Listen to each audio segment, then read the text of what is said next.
Hello, my name is Lisa Elvin Staltari, and this is my channel, Have Roots Will Travel. I am a genealogist and a passionate traveler. In this series, I'm focusing on the highways and byways of Quebec. We will indeed be doing lots of travel, if only virtually, with a focus on genealogy and historical research. And please don't forget to subscribe to the channel and make sure you click on that little bell so you get the notifications alert when I post new content. So with that, let's get started. Today we are continuing our tour of Drummondville, and we are going to explore some of the businesses that put Drummondville on the map, as well as some of the older business buildings and historical markers that may in some way play a part in your history. If anything created the Drummondville that we know today, it is the establishment of the power station in Drummondville. First built in 1906 at Lord Falls, by May of 1914, the Southern Canada Power Company took this very rudimentary station over. By 1918, Southern Canada Power Company opens a new facility, and by 1926, the Hemming plant, a few miles away, ensures that Drummondville becomes a major player in this industry. On the bottom of the screen, you see a little picture there. It's no longer that, but that was the Southern Power Company offices. And I remember as a little girl, my mother would go and pay her bill there. So when I found that old picture, it's no longer that, of course. I think it's some sort of chiropractor office, but whenever I see it, I remember being in the car and waiting for my mom to pay the bill. Around 1925, the Marconi transmission station was one of the two.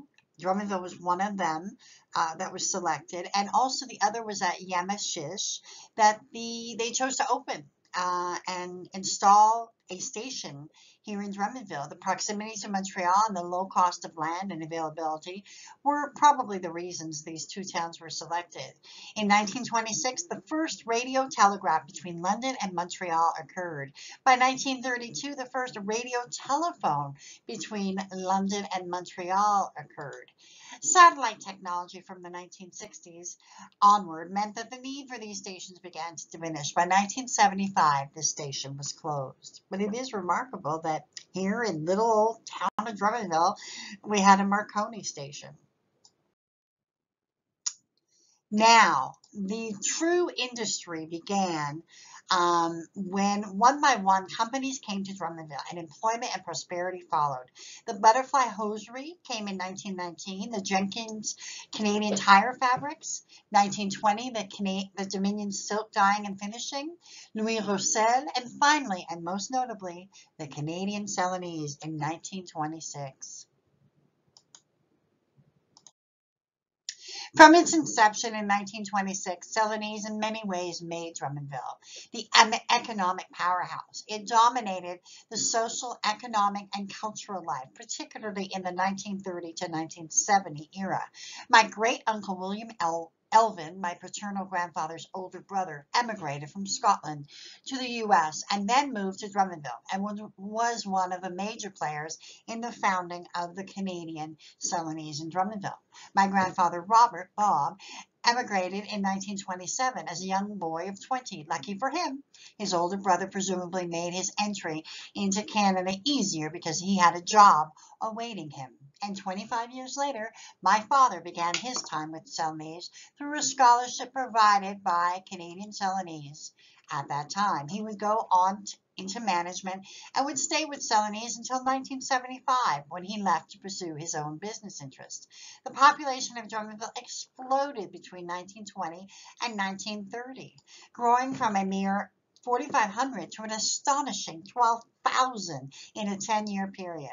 A population of 19,000 by 1937 was reported. Much of the growth was from English and American families who came due to the need for skilled labor. Although Drummondville was largely a French-Canadian town, the influx of these English people meant that for a time the two cultures would live fairly peacefully in sync. At that time, there was even an English newspaper. Let's have a look.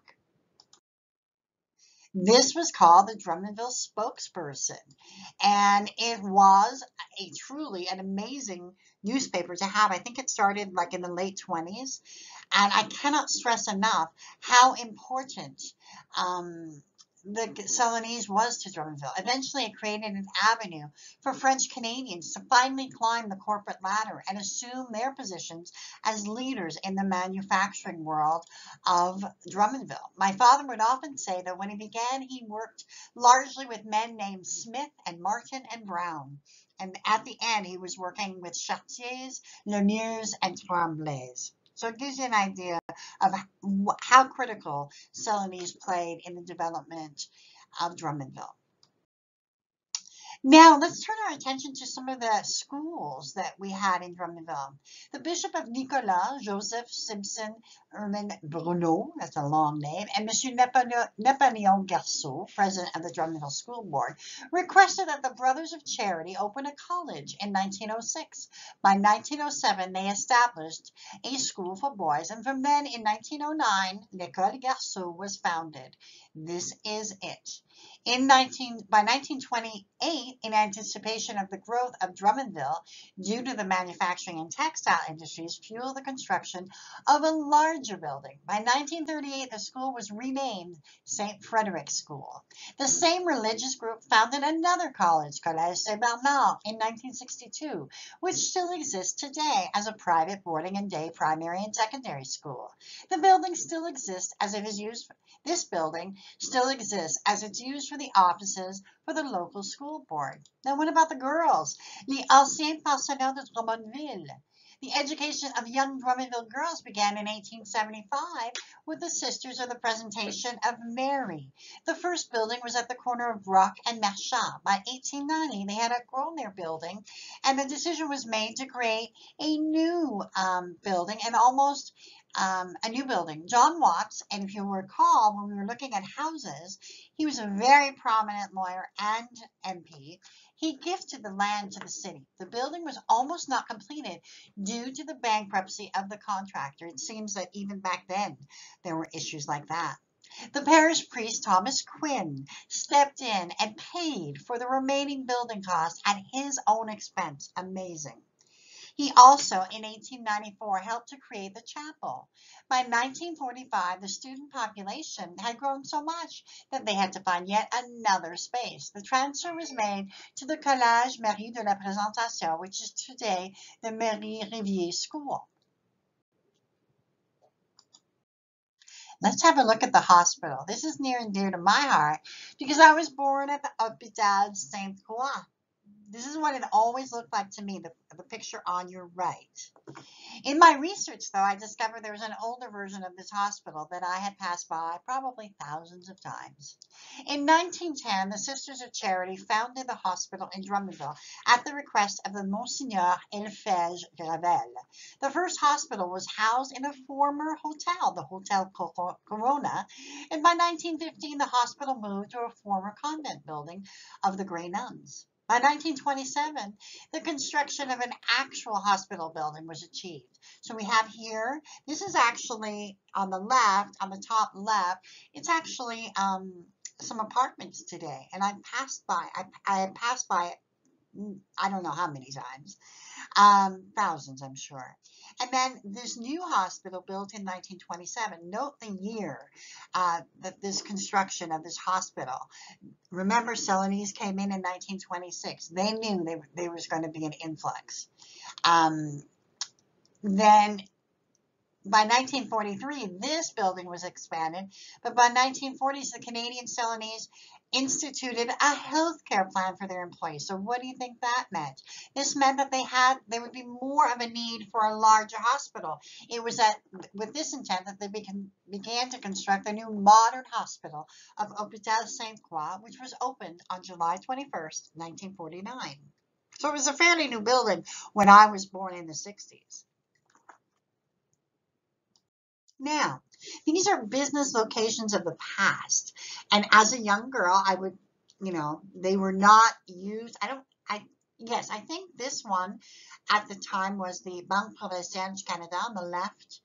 I think it was actually used as a Bank of Montreal, I believe. And then on your upper right, you have the Capitale Cinema. It's an Art Deco, and that was constructed in 1937. I actually went into that theater, and I would go there. My parents had their first date at that in that theater. And then in the middle is what was the former Canadian Bank of Commerce, and it was erected in 1917. I had no idea when I was a young girl and was going in there to update my bank book back when we used to do that. That was the bank. That was my bank, and I would walk up those steps. So it's amazing. In any town, you're going to find what a building was. And I think it's fascinating to discover what its purpose was and how it has molded with the times. And with that, we complete this journey. Next time, we'll be focusing on the cemeteries and churches of Drummondville. This is, of course, a critical research area for genealogists. And until then, I will bid you adieu, and we'll say au revoir until next time.